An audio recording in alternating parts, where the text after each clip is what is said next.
I am light, I am light. I am light, I am light. I am light, I am light. I am light, I am light. I am not the things my family did. I am not the voices in my head. I am not the pieces of the brokenness inside. I am light. I am light. I am light. I am light. I am light. I am light. I am light, I am light. I'm not the mistakes that I have made, or any of the things that cause me pain. I am not the pieces of the dreams I left behind. I am light, and I am light. I am light. I am light. I am light. I am light.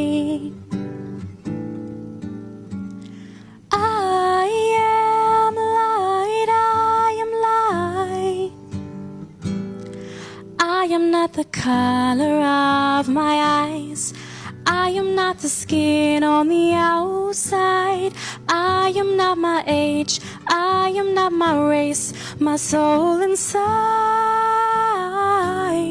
is all light. All light. All light. All light. I am light, I am light. I am light, I am light. And I am divinity defined. I am with God on the inside. I am a star, a piece of it all. I am light.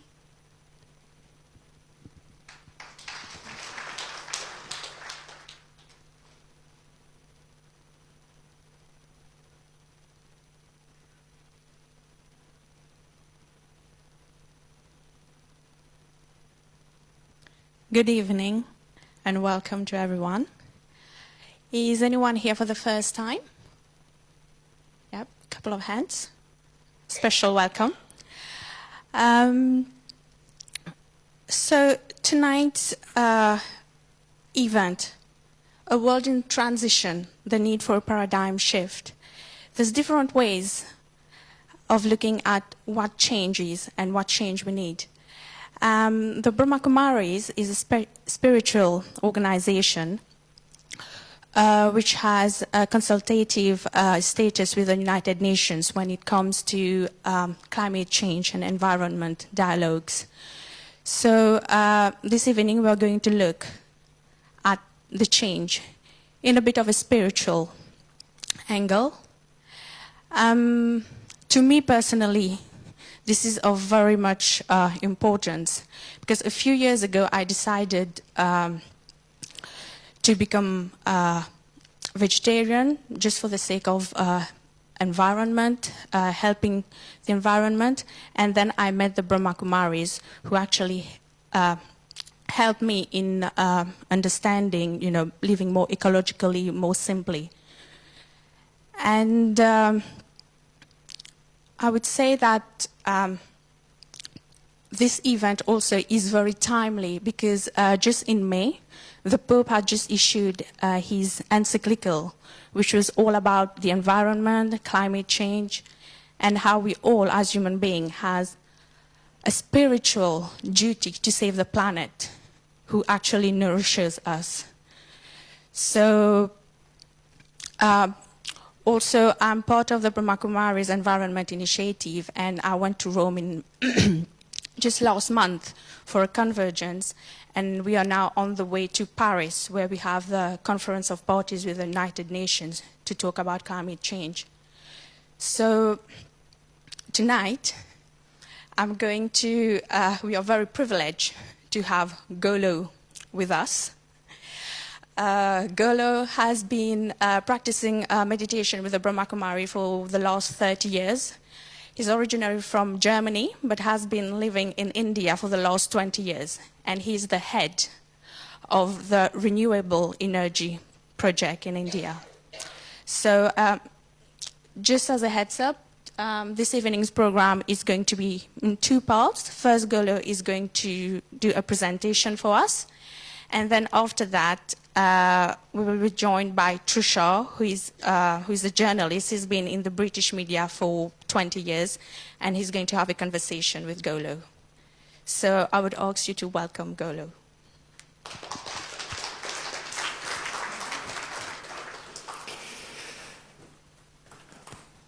Yes, good afternoon.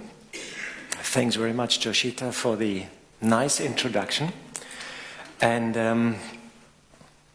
I'm going to talk today a little bit about, not a little bit, in a big way about a world in transition. Do we have echo a bit? Can you reduce it a bit? We all see that the world is changing rapidly in front of our eyes. Every day we listen to the news, and mostly these are bad news about environment, about war, about economic crisis, and sometimes it's difficult to cope with all these news. I show you today, in the first part of this presentation, what's actually going on with our planet and what's the status in terms of environment. In the second part, I explain a bit what we're doing from the Brahma Kumaris in a practical way to deal with the situation. We're very, very active in the field of renewable energy in India. And in the third part, I link it to consciousness and awareness. And I show what you on a personal level actually can do. So let's start straight away, because I have only 50 minutes to give you a whole package of information. So please bear with me. And now we should unlock this picture. Okay, yes, here, no, that's too fast. Here we are. You see that you cannot see very much because this is smog. Last year in December I was in New Delhi, and it was very foggy, and I went to the German embassy and they told me that's not fog, that's smog. And at that day New Delhi broke the world record in air pollution. We had 450 parts per million of these little dust particles, and that's very, very unhealthy. And you know, Beijing in China, it usually has only 250 parts per million. So New Delhi had double the air pollution than China. And the German embassy and the American embassy, they have a meteorological station, and they monitored it. And you know, Indian government, Indian radio, Indian media, they didn't say boo. There was absolutely silence from the Indian side. And then it was published in the New York Times 3 days later, and in the Spiegel magazine. And suddenly the Indian government and the Indian media, they said, oh, very good, India broke the world record in air pollution. Yeah, and then a big debate started why India has not measured it also, you know. However, the doctors, they tell us, if you live in a city like New Delhi, your average life expectancy is reduced by 3 to 5 years. And we have, Brahma Kumaris has around 100 centers in New Delhi. I'm quite regular there, and when I meet the sisters of Delhi, they're always coughing. And the bad news is that out of 20 of the most polluted cities in the world, 12 are from India. India is a country which is developing rapidly, you know. India shows promise for all our companies to go there and sell our products. However, there's no money for environmental protection. So it's a very bad scenario, and that's the bad side of a unguided industrialization. So we have to deal with a lot of air pollution around the globe, and we're very lucky here in Europe. I was just in Helsinki and in Oslo and in Copenhagen, and I tell you, I got a total oxygen shock when I left India and reached there. And one of the main culprits is that we're producing our electricity by coal. Around 80% of the world power generation is based on coal, and this is responsible for the carbon emissions, and they are causing the climate change, which we can see everywhere. And we do this 365 days a year, 24 hours. Very, very unhealthy. And you can see this is a graph which is recently from 2015 from NOAA, North Atlantic, North American Marine Association. And very clearly we can see that the temperature since the 50s has gone up approximately 1 degree. Now, some scientists, they said in the last 10 years temperature has not gone up. This is not true.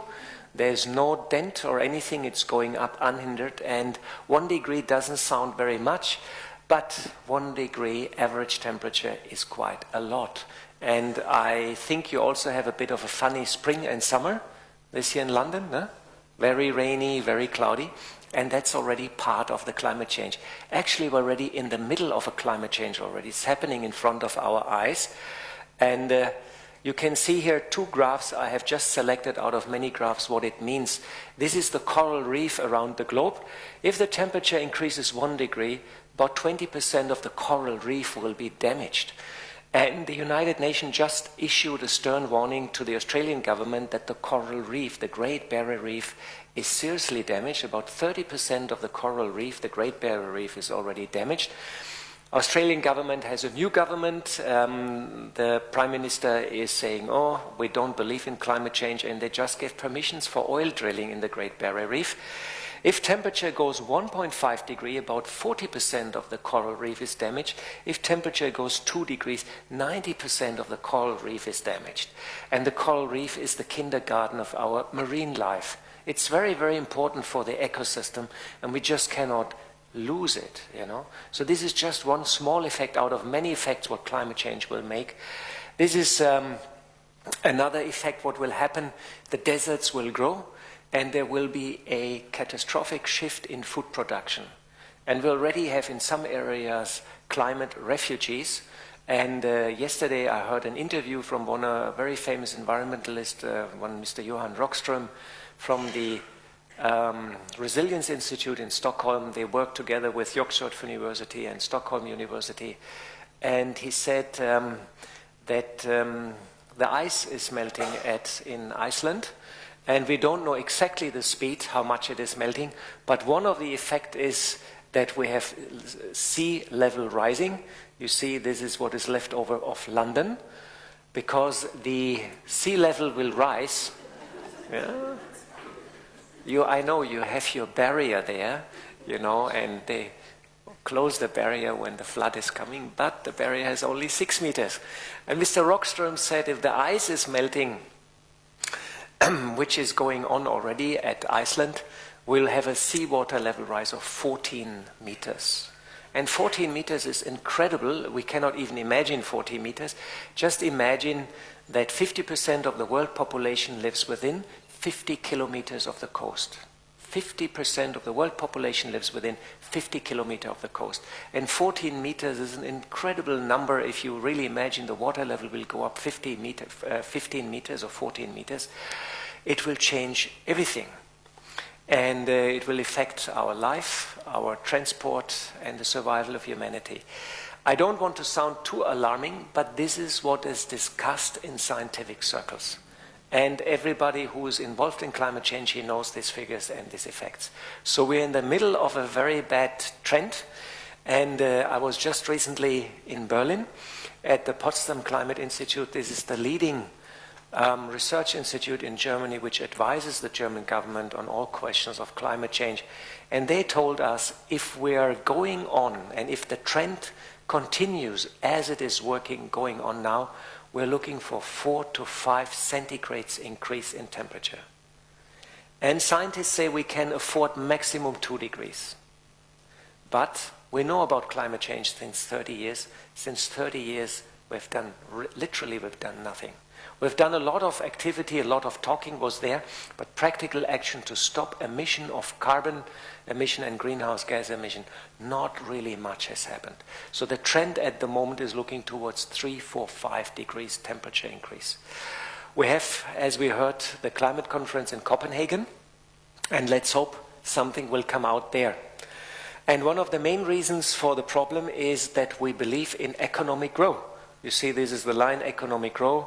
Since 1970s, the world economy grows and grows and grows and grows and grows. The problem is we have only one planet and one time the resources. At the moment, we use 1.6 times the resources of planet Earth. 1.6 times fresh water, 1.6 times topsoil, 1.6 times the air, 1.6 times the wood. And there's no replenishing it. You see, very soon we need the resources of 2 planets if the economic growth is going on. And unfortunately, politically, an economic growth is at the moment an absolutely must. Nobody talks about equality and a change in paradigm, and literally we would be required to reduce our economic growth and come back to one planet. Any party which would advocate such a solution would be not elected, because it would mean also a change of our lifestyle. India, by the way, is already using the resources of 2 Indias. And here you can see, we were in Hyderabad 2 years ago at the UN Biodiversity Conference, and probably now India uses 2.5 Indias. And our new Prime Minister Modi is in a fix because he has to create every month 1 million new jobs. So he has to create economic growth. And already India has told us that for the next 20 years they will increase the numbers of coal-based power stations, as well as China. So the emissions of China and India, they will go up. And you can see here very nicely, this is a detailed map about the climate sinners, as we can say. You see Europe, North America, China and India. These are the countries which are emitting per size of their country most of the CO2 emissions, and you can see UK is dark red, so we're all those people who emit too much CO2 and use above the biocapacity. And those countries are below because they have a very small population. That's the main reason. But main culprits in the whole climate debate are the industrialized countries, because we are responsible for 90% of the greenhouse emissions in the atmosphere. So we have developed nicely, we are rich, we have a good standard of living, and we are responsible for the climate change. The developing countries are not responsible, but they want to reach our level. So that's the climate justice debate which is going on. It's very complicated because developing countries are asking the rich Western countries, please give us money so we can develop in a clean fashion. But the West says, let us see, and the West plays for time and doesn't want to pay. So that's the problem which is going on, and at the same time our planet is in a squeeze. You can see here we have pressure from human growth. We're now 7.5 billion people on planet Earth, probably even a bit more. In India we have 1.3 billion people. And there are some calculations that we should not be more than 2 billion people on planet Earth. This would be sustainable for planet Earth. Everything above is not sustainable. And we can support 7.5 billion people because we use fossil fuels at a high speed. We use oil for transportation and fertilizer and food production. But as we know, our oil reserves are also dwindling. So we have pressure on from human growth dilemma. We have ecosystem. Already we lost 150 species in the last 100 years, which is a very high number. We have a climate dilemma and get pressure from the climate, and this is a surprise dilemma. They say maybe we have an alien invasion. It's very popular. Or we have some ecosystem which tips. For example, the Gulf Stream can stop functioning as we know it, and that would mean that in UK it would become much colder. in winters because we have our heating system is the Gulf Stream, and the bad news is it's already weakening in the last 20 years. So there might be also some surprise dilemma which we don't know. And humanity is not very smart. As you can see, we have a world energy requirement, this little cube. This is the energy which we need every year on the globe. And the big cube is the energy coming from sun. We do receive 1,000 times more energy from sun than actually what we need. So it would be very easy. In the Sahara Desert, you would need an area of 400 by 400 kilometers where you install conventional solar power and you could produce enough energy for the whole planet. India would need in Rajasthan an area of 60 by 60 kilometers. With solar plates, we would produce enough energy for whole India. So we can see it would not be very difficult to shift towards clean technology. We have two technical problems. One is how to store the energy and how to distribute it. And that's where science is working at the moment at a very high speed to find ways and means how to store solar energy and how to distribute it very well. And you see here is the total stock in the ground of coal, oil and gas. And science tells us we should not touch this coal and gas, and we should phase out the usage of coal within the next 25 years. We should bring it to zero. Then we will be able to limit the temperature rise to 2 degrees. But as you just heard, China and India, they're already planning to increase their coal-based power stations and increase their carbon emissions in the next 20 years. Nuclear power is also not an option. We know after Fukushima how dangerous is nuclear power. And Germany, for example, has switched off within 1 month after Fukushima 8 nuclear power stations. They just switched them off and stopped them. And it was approximately 8 terawatt electricity, and it was base load. These were plants which were running 24 hours producing electricity for Germany, and they just switched it off and they said it's too dangerous. If the Japanese could not control it, let's be on the safe side. So solar energy is the solution. Renewable energy is the solution. At the same time, the problem is not only technology, the problem is also us. It's also our lifestyle. You see, this lady is hypnotized by 25,000 advertisements. She believes if she has more material goods, she's more happy. You know, and she says more. And I was in Stockholm in a shopping mall, and that was written, buy more and be happy. You know, I should have made a photo. It was so lovely. And you see, she's accumulating cars, mobile phones, and you know, and the average lifespan of a car nowadays is 8 years. Average lifespan of a mobile phone is 2 years, and I think all your mobile phones are a little bit old, and within 1 month you should go for something new. And if you look in your cloth cabinet and you open it, you will see, my God, half of my cloth actually I should throw them away because I have not used them. You know, because we're all conditioned to buy and buy and buy. It's part of our culture, and it's a bit poor. Shopping culture. And the bad news is we buy all on credit card. So we have an environmental crisis, global scale, and we have a financial crisis, global scale. And Mahatma Gandhi said there's sufficient in the world for man's need, but not for man's greed. And you can see here, very interesting, this is George Washington. He is usually a happy person on the $1 note. He's totally freaking out because the US dollar has lost in the last 100 years 150% of its value. And this is called inflation. And that's how the government takes the money back from you and you don't know it. And at the same time, this is a graph which shows the accumulated debt of the industrialized nations. This is 2011. You know, now we rescue Greek. We had Argentine bankruptcy. Cyprus was bankrupt. Greek is literally bankrupt. And in 2015, this graph is probably on the first or second floor of the building. And this is usually a scenario which you have when a country goes bankrupt. And you know, state bankruptcy is nothing really new. Since the Roman Empire, we have seen approximately 250 state bankruptcies. It's quite normal, you know.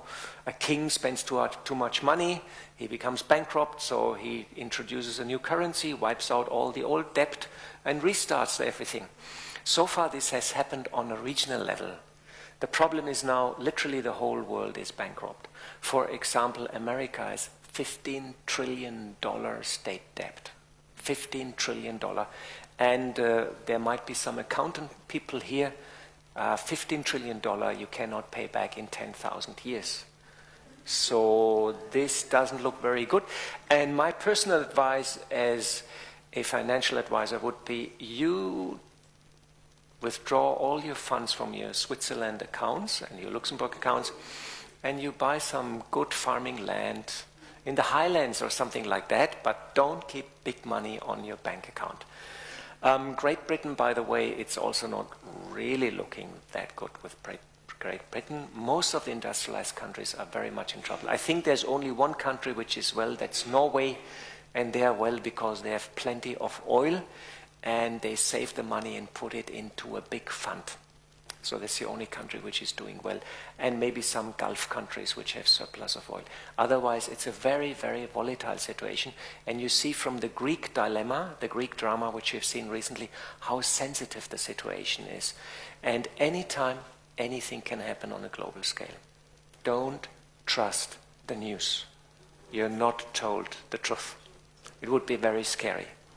All right, this much to the financial crisis. That sounds great. So, the Brahma Kumaris, seeing all these problems at the environmental front and seeing that we should try to give an answer from our spiritual lifestyle, Brahma Kumaris has created an environmental initiative. And there's a webpage, www.echo.brahmakumaris.org, and outside we have also some brochures. And our idea is that we talk to the people and build bridges into the society and say, hello, change your lifestyle, change your consciousness and awareness, because our lifestyle is part of the problem. Our consumerism is part of climate change. Our consumerism is part of the world debt. And our consumerism is part of the injustice in the world. You might not know it, but our lifestyle, average European who is consuming averagely has 10 to 15 people working in the third world. So we get cheap Nike shoes, get cheap smartphones, and get cheap cars. 10 to 15 people are working in the third world for us to produce our goods at low wages, without insurance, without proper working conditions. So this is a very sad situation. It's also a bit of an injustice. And we all have a personal responsibility through our lifestyle. So we advocate live simple, be unlimited, open your heart, respect life, be positive, walk the talk, empower yourself, eat well, follow your dream, and feed the soul. And we are very, very active since the last 10 years, participating at the climate conferences and trying to build bridges into the society and inspire people to change. And we believe change yourself, change the family, change community, change the country, change life on earth, and change future generations. Interestingly, 10 years ago, 8 years ago, when we were in Copenhagen, the negotiators, they came to us and they said, what are you funny, weird yogis doing here at the climate conference? And we were first time there, we were not very, confident. We said, well, we try to make this connection between awareness and climate change.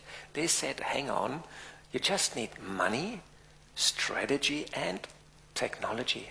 And we fixed the problem of this planet. Now, after 8 years, the same people come to us and they say, oh, please teach us meditation.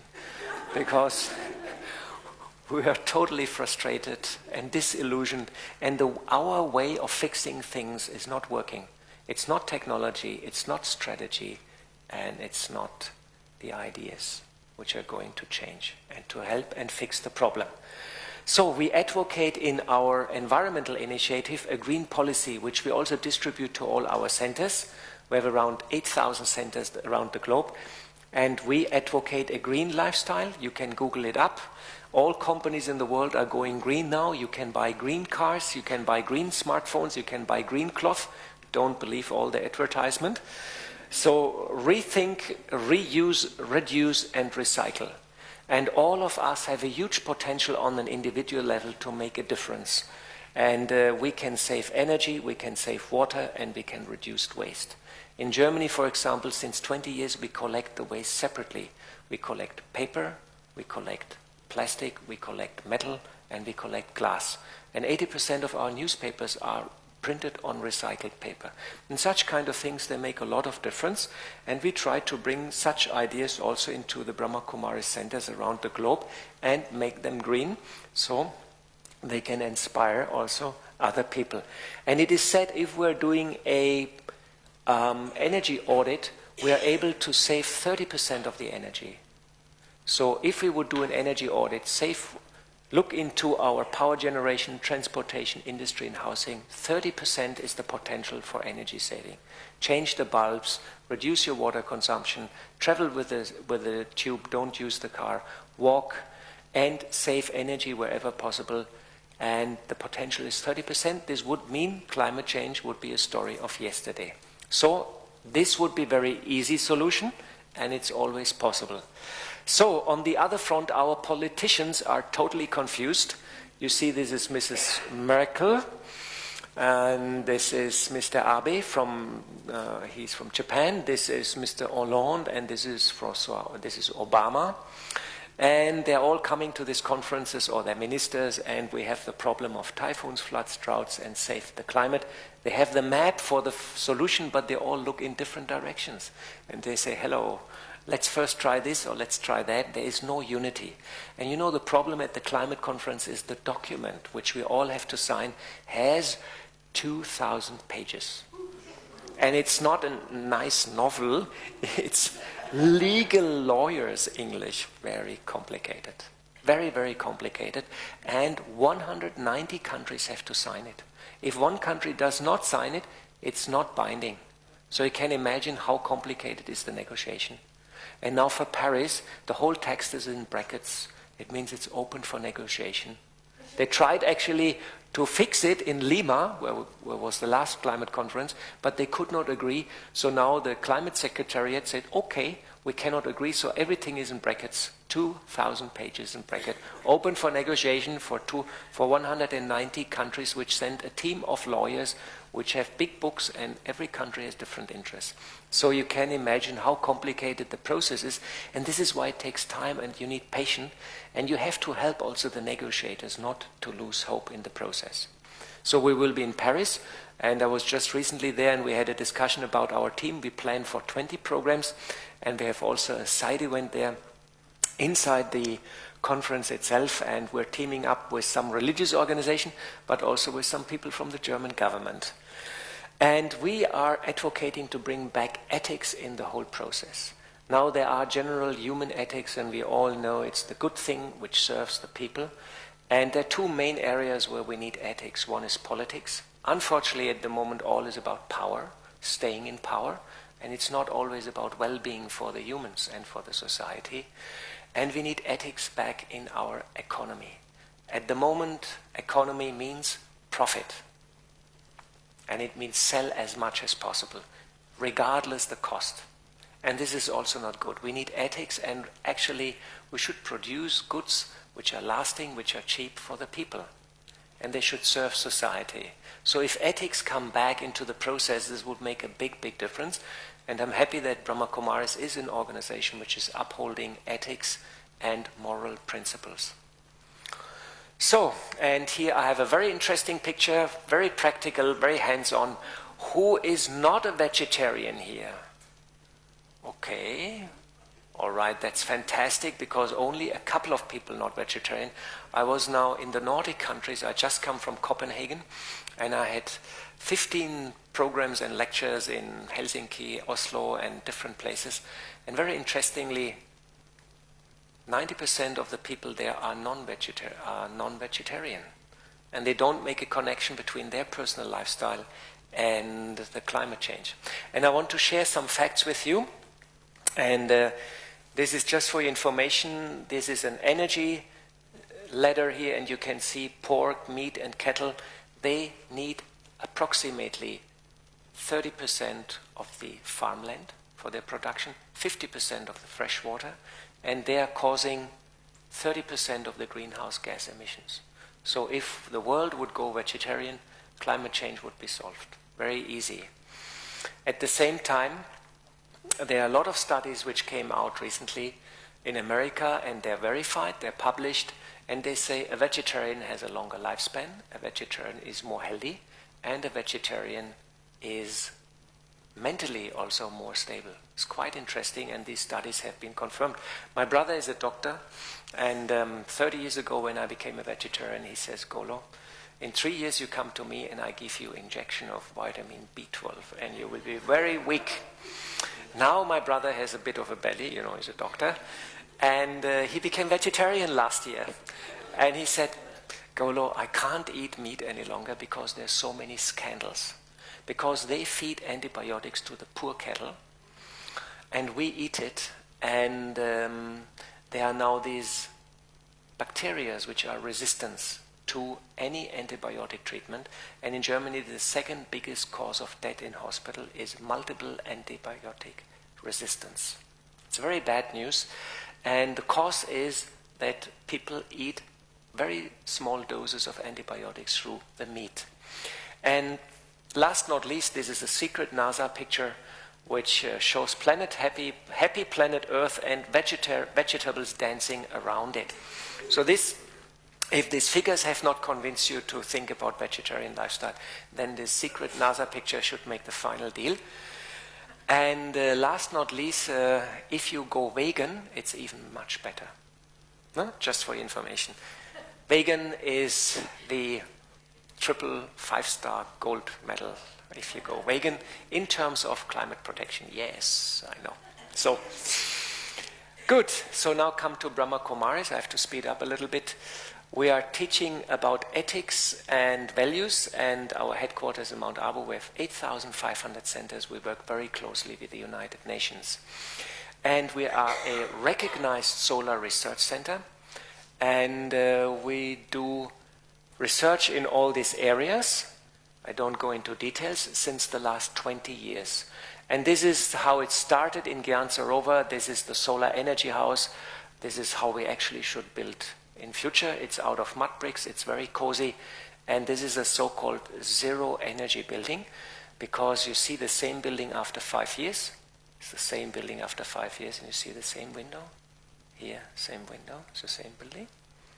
And we put the trees, the insects come back, the rainwater stays because the soil is green, and we have here photovoltaic for power generation, solar hot water, and a small wind generator. And we can open the window here and get a nice cross ventilation in summer, and it has a double wall, it's insulated and stays warm in winter. This is the future. We should not build any more glass and beton and aluminium. I met an architect in Copenhagen yesterday. She told me in Copenhagen they need more energy now for the buildings to cool them in summer than to heat them in winter. Can you imagine? They need more for cooling, because she said we built all these aluminium glass fronts and the building are really heating up.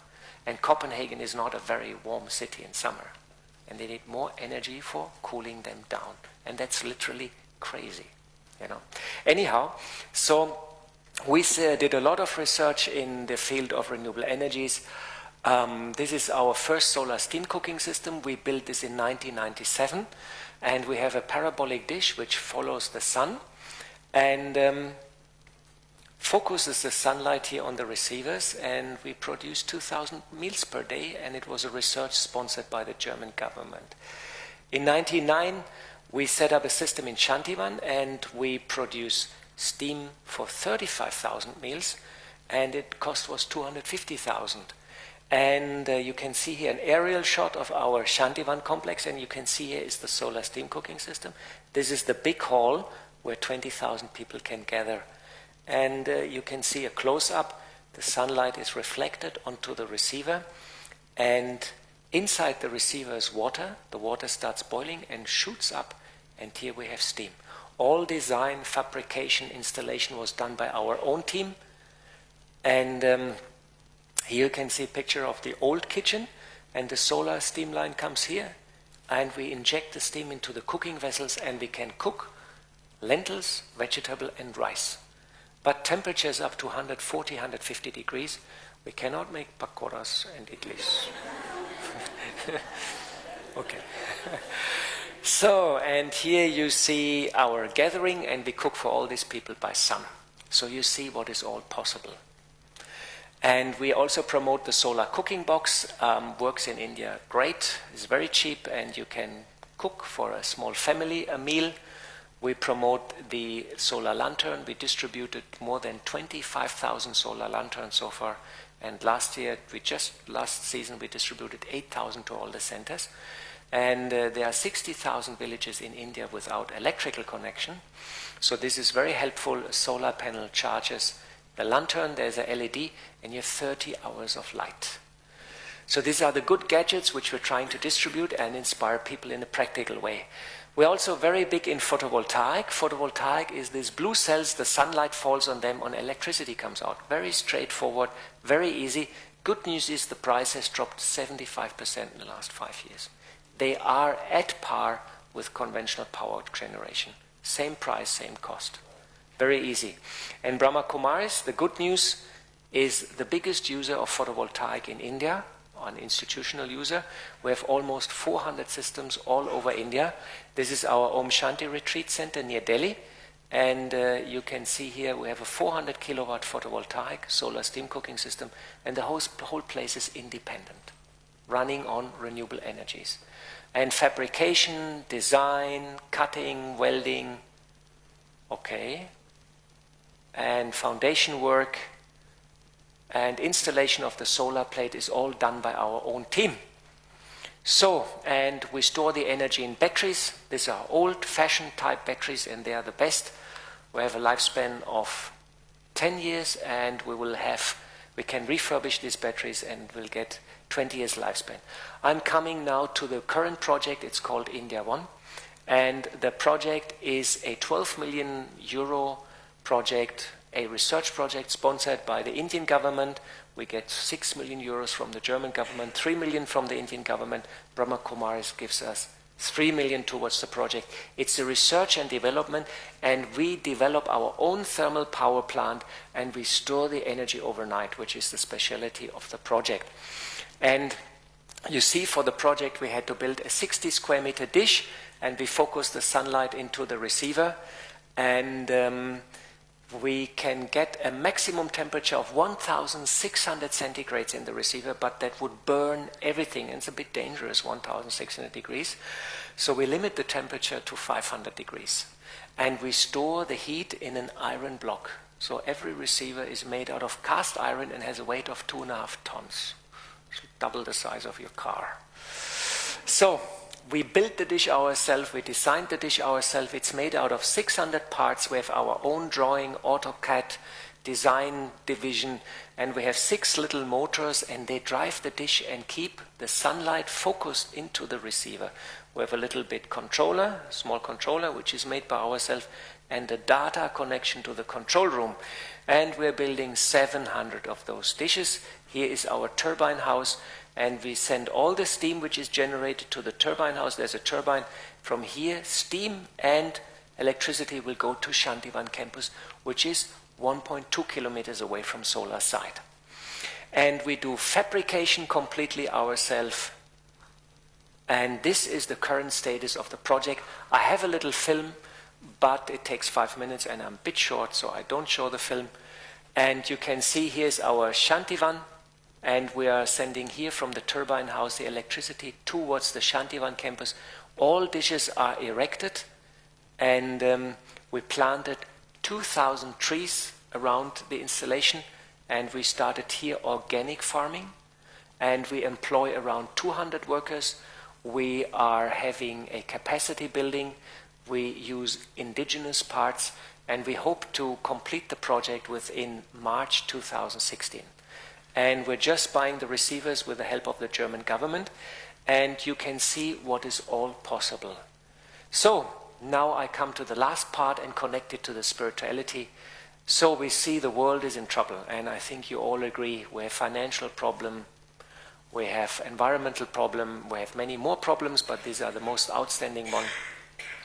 And the thing is changing high speed in front of our eyes. How do I position myself and why there is no change? How to bring a change to the situation? On the other hand, you see there's a lot of good renewable technologies available which literally could make use of it. How to change? And as you know, and as you've seen, part of the problem is our own behavior. So we have to change our own behavior. In order to change our behavior, I have to change my consciousness and awareness. And I would like to share some ideas with you that consciousness and awareness creates our vision and ideas. I was in a research center on a small island, Samsø, in Denmark, and there was the research center. It was built in the shape of a Viking longhouse, and they were very fond of it. And I said, why you build it that shape? And they said it was the idea of the architect, and he was very particular. And you see, the architect had the idea, and then he created it and brought it into action. And this creates a reaction, and this creates the world. So all our accumulated actions, they create the world. Now consciousness creates the vision creates our action, the actions create reactions, and this creates the world. And as the world is in trouble, as we see, it's a reflection of our troubled awareness and consciousness. So we have to change our awareness. Now, we all know there's nothing as difficult as change our own habits. We try, I'm since 30 years a yogi practitioner, and try to change my bad habits. I have succeeded to a great extent, I can tell you. However, it takes time and is not always easy. And the reason behind this, we have two institutions which take decisions. One is our consciousness, which is, as per latest scientific research, sitting here, and is called the ratio and the cognitive behavior, sitting in the front of your head. And I'm talking now to your intellect, to a ratio with a lot of information, but there's also the subconsciousness. And subconscious sits very deep inside our brain, and it's very difficult to change the subconsciousness or behavior patterns. And the interesting news is, and that has been scientifically confirmed in the last 20 years, that 95% of all our decisions, all our likings, they're based on decisions from the subconscious. I give you a very easy idea. You meet a new person for the first time. So when you meet a person, you go in automatic modus. It means your subconscious comes in. And you check the face of the person. And you check the eyes, the eyebrows, the hair, the face, the shape, the ears, the nose, everything. You take 40 parameters and you take them in a fraction of a second, very fast. It makes tick, tick, tick, tick, tick, tick, brrr, tick. And then, literally like that, it's even faster. It takes actually 1/10 of a second. And then you send that information of that face to your subconsciousness. It's your data storage. And there, all the faces you have ever seen in this life, and of course also in other lives, they are stored deep inside your data center. And you compare the face with all the information and faces you have been there, and the emotions which are connected to that face. And as that particular face is similar to your mom's face, you say, wow, that is nice, I like that person. And your subconscious takes within 1/10 of a second the decision, I like or I dislike this person. And you know what happens? Your body is flooded immediately with chemistry. You know? You release all sorts of happy hormones and your body language relaxes. And you say, oh, you know, that person might want to rob your money purse, you know, or want to steal you or whatever, you know. It doesn't really matter because subconscious said, it's good, I can trust that person. And you do it, you know. And you do it in automatic modus. And you do it 98% of all cases. And the best part is the consciousness thinks, oh, that was my decision. But it's subconscious. It means we're acting based on previous experience which are recorded in our subconscious. Our likings, our fears, our anger, our greed, our happiness, our emotions, it's all in the subconscious. And the bad part is it's very difficult to reach there and change things. And that's why in a psychological treatment, the first 50% are relatively easy because the therapist talks to the consciousness and the person understands to some extent. The next 50% of the treatment is extremely difficult because you have to deal with habits and norms which are recorded in the subconsciousness, and it's difficult to change it. As per the scientific evidence which I read about some time ago from top neuroscientists, it's not possible to change the recording in the subconscious. However, there's a good news. There's another bad news I forgot to mention to you. Actually, our subconscious is overloaded, you know. Who feels a bit overloaded with information? I feel overloaded with information. Wow, you don't feel overloaded? Too many emails? Who has too many emails? Okay. And who has a couple of books lying on his table which he wants to read? Okay, you are overloaded, believe me. And I'm also overloading you at the moment. Sorry. But it's good information.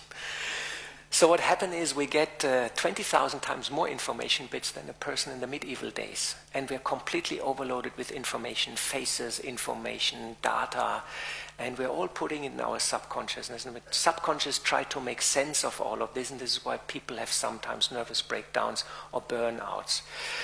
Now, how to deal with the overloaded subconsciousness, how to deal with all the habits which are coming from there. In India, we call it sanskaras in the spiritual terms, and it's connected also to our karma, because all actions I've ever done are recorded there. All faces I've ever seen are recorded there. All the good and the bad, the fear and the happiness, it's recorded in the subconscious. So if I change my habits and I want to change the planets, I have to deal with the subconscious. Now the good news, I hope it's coming now, the good news is, yes, this is the good news. There is a scientific evidence of the effect of meditation. And the good news is, this is scientifically proven, you know, published on all these nice review papers. Meditation increases social competence. You become a better person. In the family, on job, everywhere you become better. You start smiling and you make other people also smiling. Meditation deepens and relaxes and improves the health. This also has been found out. But it increases brain cells and activity. And this is the good point. If you meditate, you create new brain tissue. And this new brain tissue, you can override the old information. And this is what science has found out. And then you can change information. You can change your conditioning in your subconsciousness. You can change your behavior patterns and you can become a better person. And if we all become a better person, we stop climate change. So, sounds a bit funny, but it's our action which causes climate change. We're all part of it. And to change the old habits is the most difficult. This is why it failed so far. Because it's so difficult to change people's behavior patterns. No? Because once you do it, you record it, and you do it all the time and repeat it. So the good news is that here at the Brahma Kumaris we teach the world-famous Raja Yoga. And this yoga or meditation, you connect to the Supreme Light, and you allow the light to bring stillness to your consciousness. Then the stillness comes to your subconsciousness, and it creates new brain tissue. And you can override the old agenda, the old norms, the old programs with happiness, cheerfulness, and social competence, and a good behavior and a good action. And then you can change on a very, very deep level, and then you can transform your character, something which is one of the most difficult things you can achieve. So, Raja Yoga or meditation has a very profound effect on your behavior, and this is scientifically proven. And our thoughts and our visions are the key to transform the world. This is why when we go to the climate conference, we tell the people, change your thought pattern, change yourself from the deep inside. And interestingly, people are starting to listen now to us. So Mahatma Gandhi said, always have harmony of thought, word and deed, and purify your thoughts and everything will be well. So think positive on yourself, think positive on others, and think positives upon the world. In order to heal the world, we have to become healers.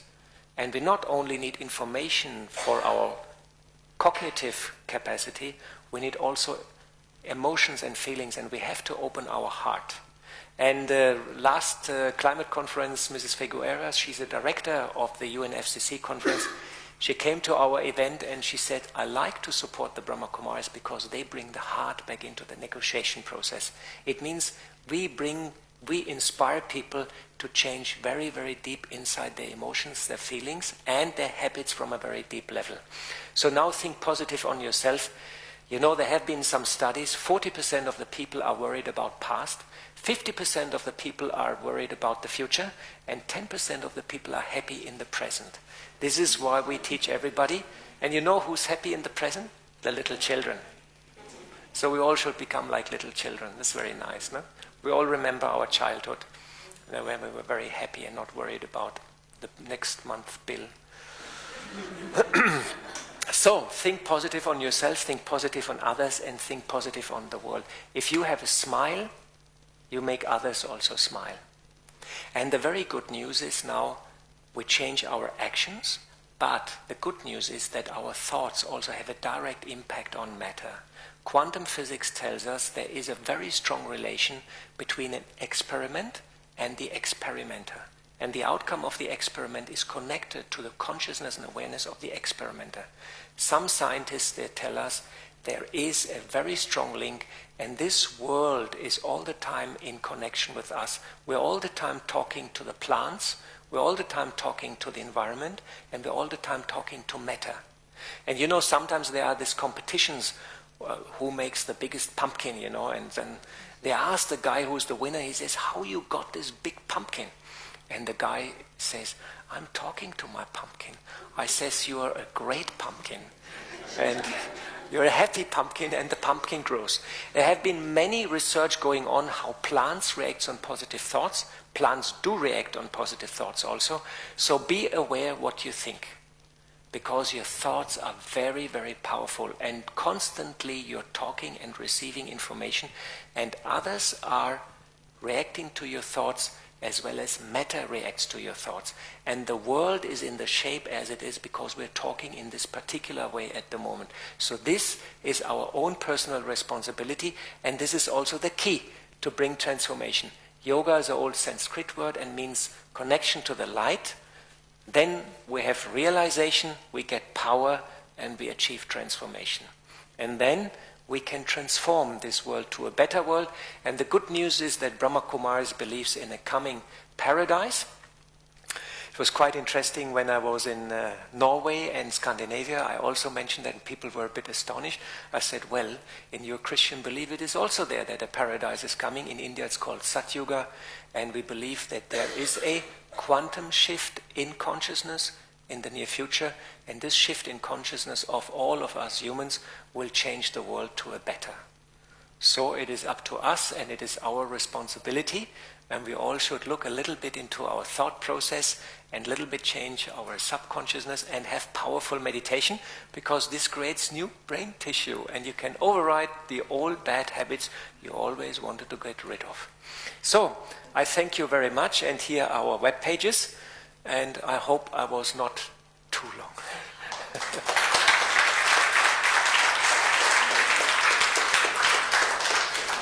Thank you very much, Golo. That was wonderful. That was a really good overload, actually. Really enjoyed it.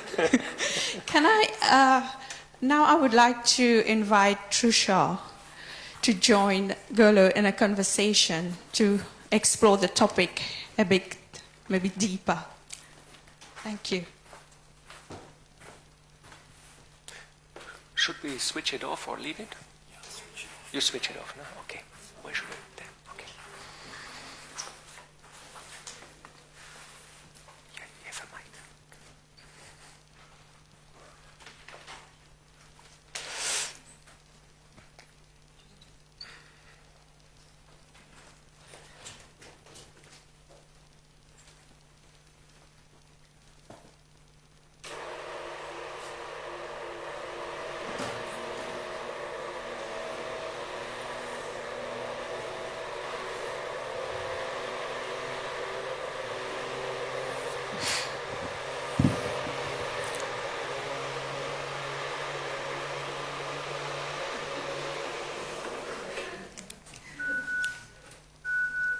So thank you, first of all, Golo. That was really, really interesting. I'm very conscious of your body language, making sure you look fairly relaxed in front of me. Now, it's really interesting the last thing you just said there in your presentation, because the question that I had running through a lot of your presentation was, oh my God, this is terrible. Yes. And that generally speaking, whether it's in the media or just generally what you hear, about the state of the world and the environment, it's all very depressing stuff. And also, you know, the stuff you talked about, the climate change conferences, governments never seem to agree on anything. How hopeful should we be about what the future is? Well, this is, of course, the crux and the most interesting question you're asking me in the beginning. We have a variety of scientific data and information and opinions. Some scientists say it's too late, it's very difficult to steer around the world. And some scientists say, well, if we adopt technology, we change our lifestyle, and we are smart people, we will be able to adjust towards the situation. So science does not give us a real clear picture. And I'm always reminded of Martin Luther. He said, if I know that even tomorrow the world would end, I would plant today apple trees.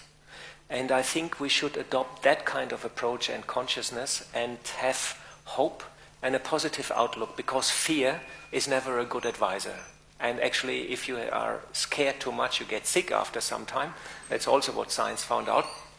I try, despite all the scary information which I'm running into, to be very happy and share happiness, because I believe if I change myself and adopt a positive attitude, I will positively influence the world around me, and I will bring a change.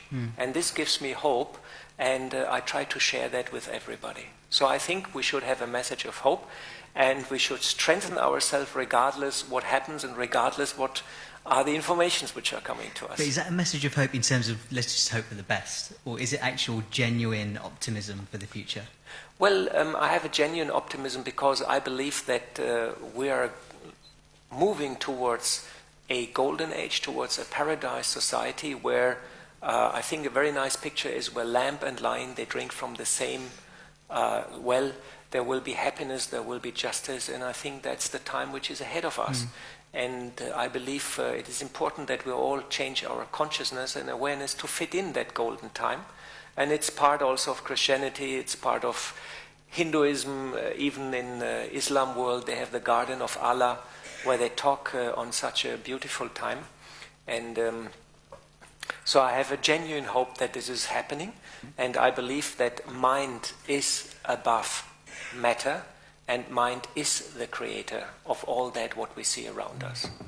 And actually, it was that last bit of your presentation which I was particularly fascinated by, because I think probably most of us know that, you know, if you're vegetarian or increasingly if you're vegan, then physically you're doing positive things for the environment. But what you seem to be suggesting is that a positive thought is an environmentally friendly act. And I was wondering, and you talked a bit about how that actually works, but how much practical impact can I have on the world just by having a positive thought? Well, you know, I built a solar energy house in 1993. So I had this vision and this idea that I should build such a prototype building as a demonstration and as inspiration to other people. It was not easy because I was new in India. I was a bit of a German, you know, very straight.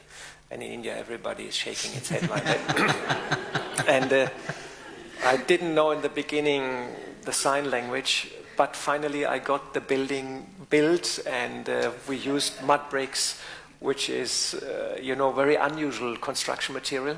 So I had to be very determined, and I had to keep up this vision and this powerful idea of such a building, but pulled it through, and now the building does a wonderful service and has inspired many, many people, has done a wonderful service, and has been a great example of a carbon neutral, environmental friendly house.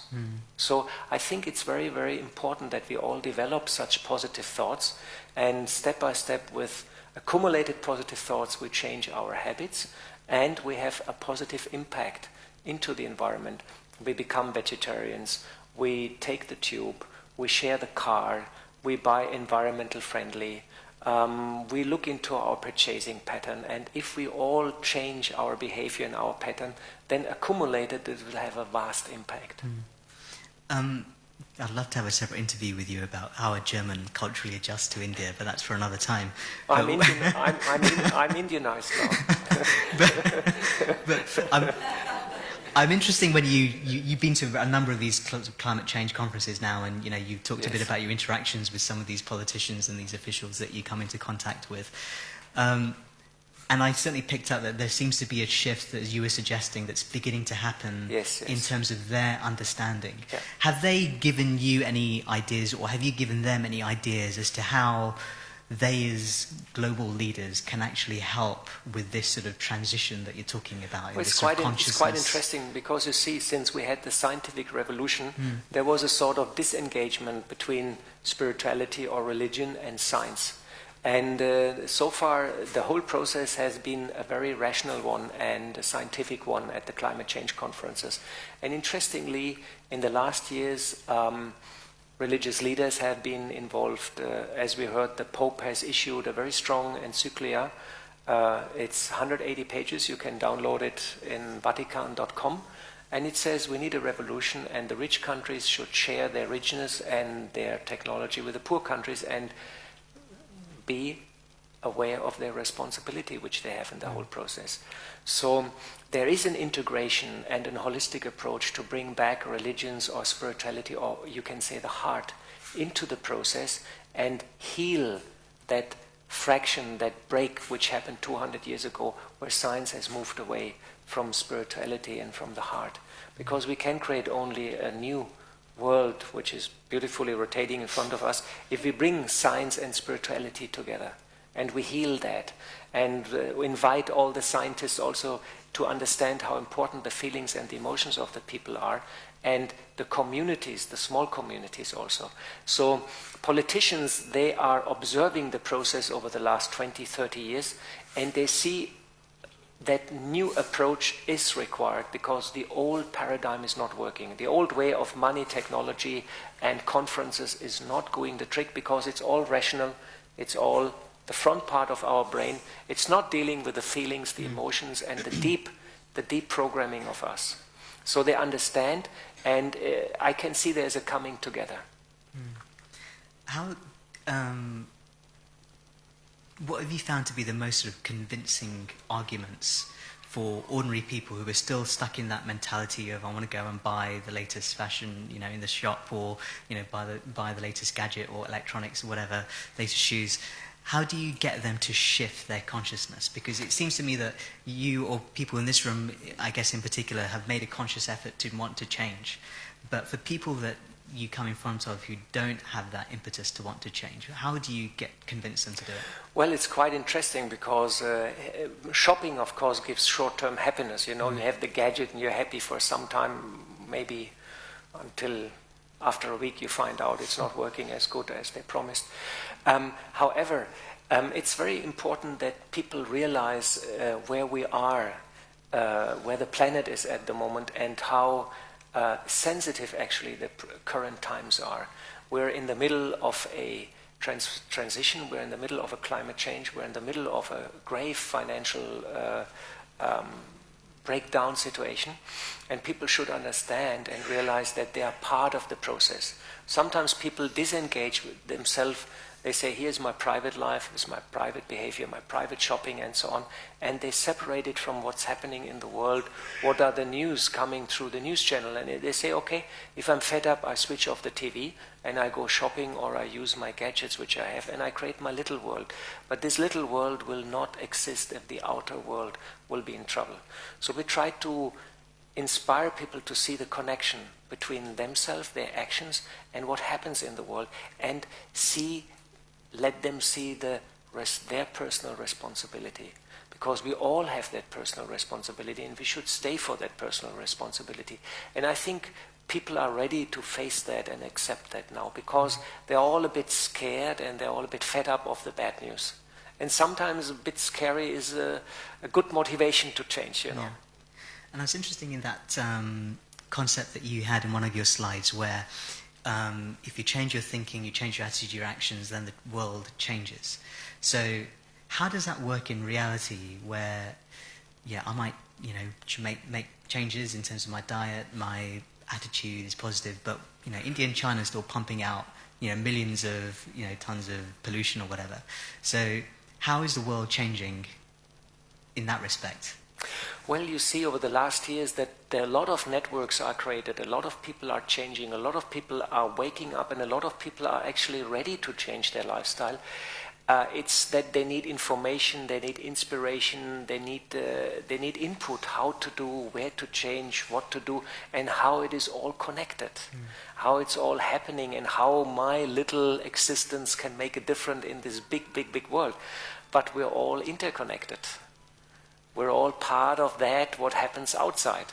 And we should not underestimate the power of our thought and our consciousness. Some scientists say the world there exists because we exist, and we are part of that. And if we change, the world definitely is going to change. And over the years, how have you seen the sort of the evidence of this, where an individual has a consciousness change inside, and the environment is impacted because of that? Well, first of all, I can speak only for my own life. I meditate now since the last 30 years, and I see over the last 30 years a gradual change of my awareness, my understanding, my consumer pattern. I try more to share resources. I try to be more generous. I don't try to grab things. I try to share things, because if I share, I get also from others. I invite others also to share, and I inspire others. So I can see in my personal life a shift, and I can see also that ideas which I have, they have more power and strength to materialize and come into practice, which is something which I like very much, because in old days I had many ideas and not much happened.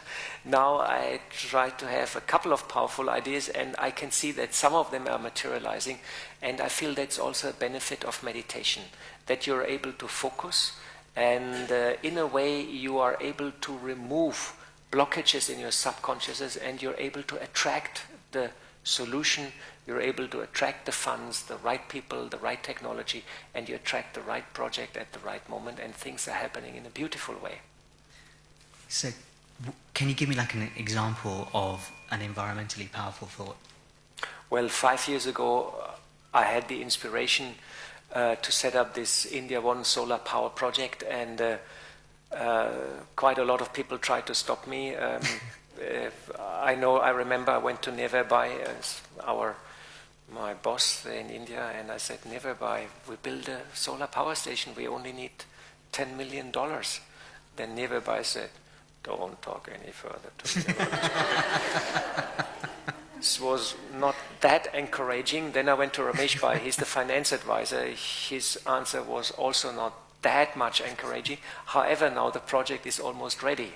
So I can feel if there's a good idea which is beneficial, it is a pure idea, and you connect your consciousness to the divine light, success is with you.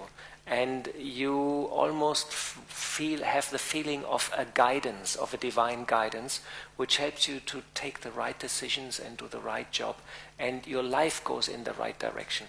And I like to share everybody to accept this divine guidance, this compass, and this compass then will help you in your life to take the right decisions and go there where is your happiness and your joy. Well, this might be quite a good point to maybe finish on, but could you talk us through a bit more what you mean by that connection to this divine light and the influence that has on your thinking and, the subsequent results? Well, when I came 30 years in this spiritual knowledge, the first thing was I got this knowledge, as we say, and part of that was that there is a supreme light, God, Shiva, Allah, however you want to call him, and you can connect mentally to that light, and that will have a change.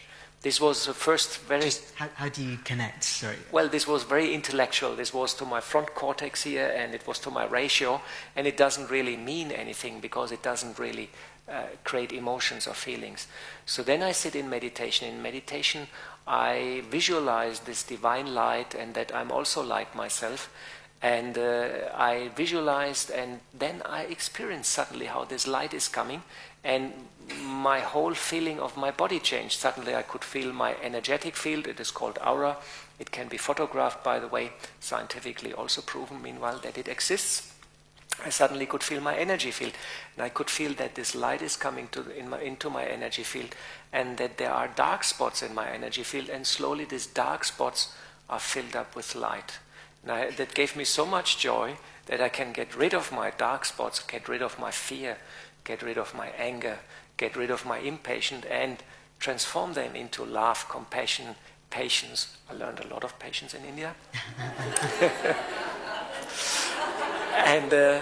And I became so happy, and it gave me so much joy. I cannot really say it, you know. It made me whole, and I could feel that I'm undergoing a healing process. And this is very beautiful, and this is something everybody shall experience by himself. We actually can give an inspiration to sit and go into that meditation and experience each one individual for yourself. I only can recommend for everybody who's not doing to sit in the morning 5 or 10 minutes and practice meditation and connect to the light and achieve that transformation. And that has that impact on what you were saying about the subconscious mind. It's yes, changing that. Of course. It changes, it overrides old habits because I'm able to create new brain cells, as we heard, scientifically proven, and I'm able to reprogram myself with positive attitudes and get free of my old negative attitudes, of my fear, of my childhood fear. And you might know we in Brahma Kumaris, we believe in reincarnation, so also of the old stuff of previous birth, which is very liberating. It's almost like you feel you become free. You become like a bird and you learn how to fly, which is wonderful. Mm. So I think, sadly, we run out of time, but I'm sure everyone would want to join me in thanking Golo, who just arrived today, I think, and flies out again tomorrow. Yeah. No, I'm going to Oxford. Oh, okay, so he's here in the country for 1 or 2 days, but I'm sure you think he was a really fascinating speaker, so thank you again for joining us. Thanks very much. And there was Joshi. Thank you, Golo. Thank you, Trisha. Thank you very much for sharing this. I would like to thank everyone for giving us your evening. And just to say that we're going to end with a meditation commentary led by Christine. Like Golo has been talking about meditation. Just to let you know that we have a Raj Yoga meditation course that is starting here on the 1st of August for 4 weeks. We also have a fast-track course starting on the 8th of August for 7 days. And as you will be leaving this evening, you'll be going through Global Corporation House, and downstairs you'll find our bookshop. And a couple of things that maybe could be of more interest to you would be, found this book. It's a beginner's guide for meditation, for Raj Yoga meditation. And also, there's some meditation commentaries here. It's called Creating a Hero. So we could all become heroes and fly to save the planet. Yes, and some of the events that I mentioned, they're all on these leaflets here, which you can find outside. So thank you. Yes, there will be a little card on your way out, a little blessing card. Thank you.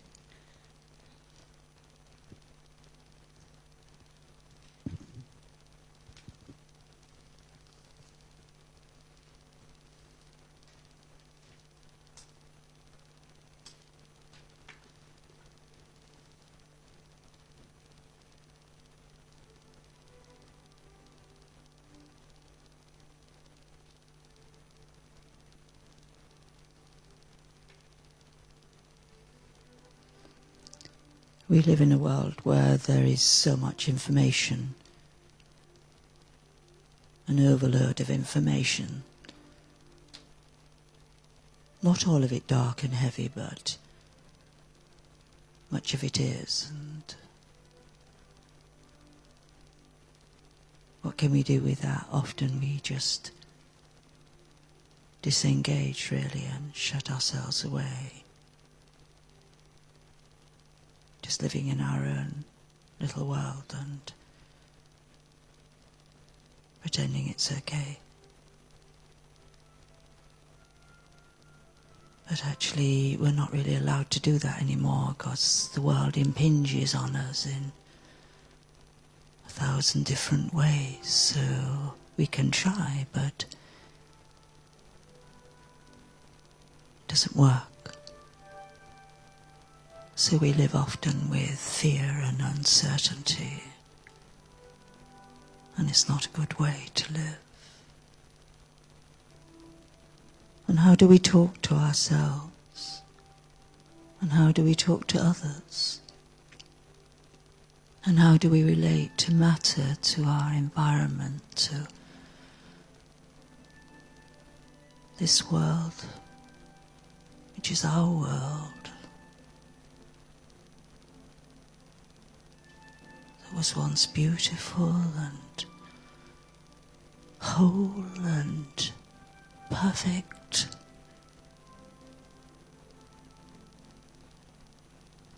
and is now in pieces a bit and sad.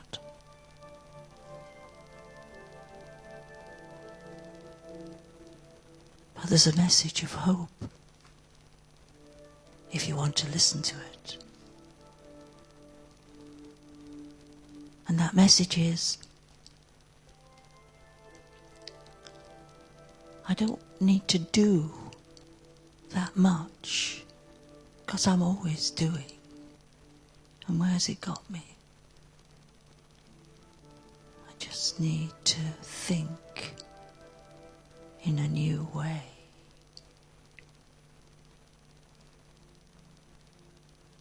And just take hold of that possibility that a change in thinking and a change in feeling is what can change the world. Seems extraordinary.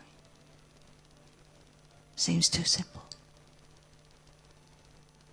Seems impossible. But it's true. To think that a positive thought is in itself an environmental act. Now there's a funny thing.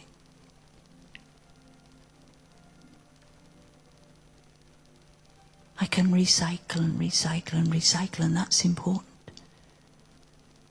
And I can make my life simple, and that's, or simpler, and that's important.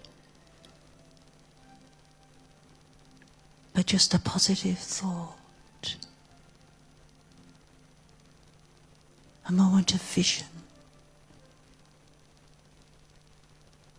and the strength and determination to sustain that against any odds, just to keep that clear and light and strong in front of me.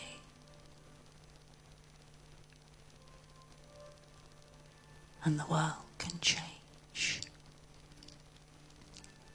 into a place of peace and natural justice,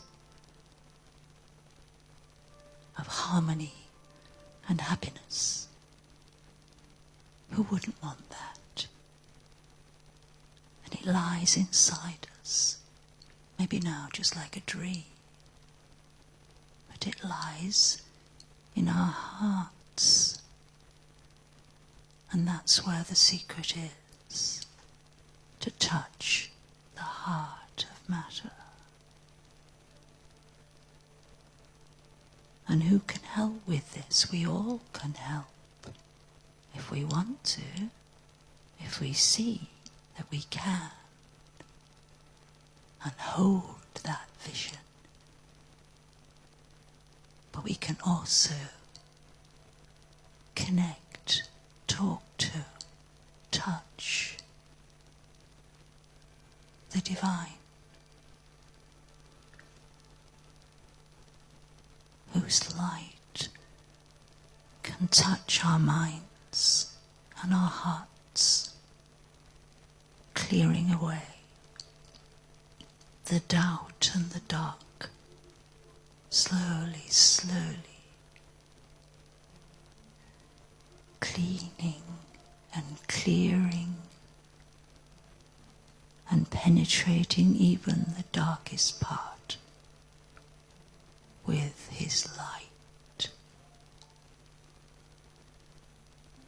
till we know that we are light, conscious conscious, aware, living light.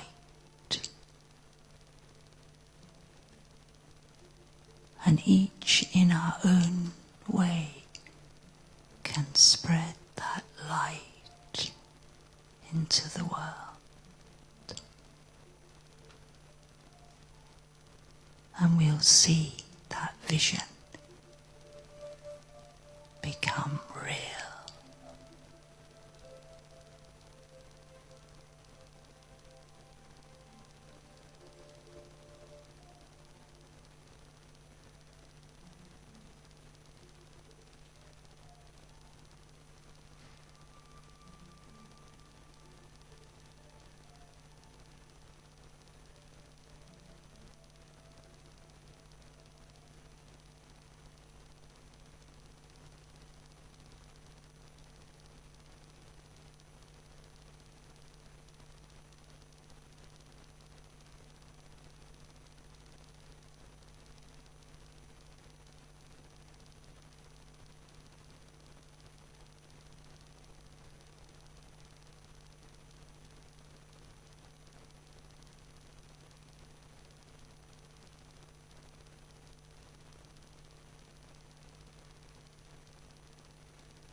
Thank you.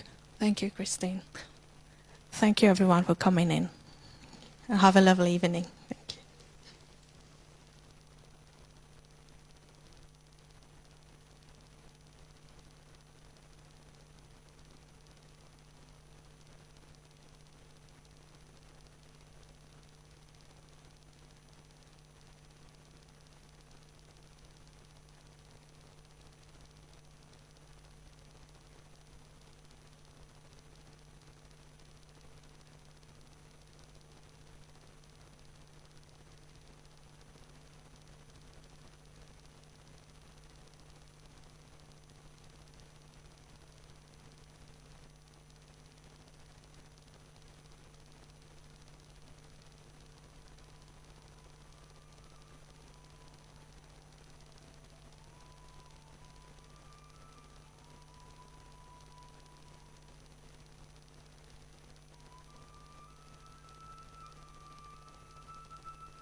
The night watcher fly free, cross the still of the dawn. And if peace were a mountain, we'd gather around her to bathe in her silence, her power, her call. If wisdom could sing,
by the praise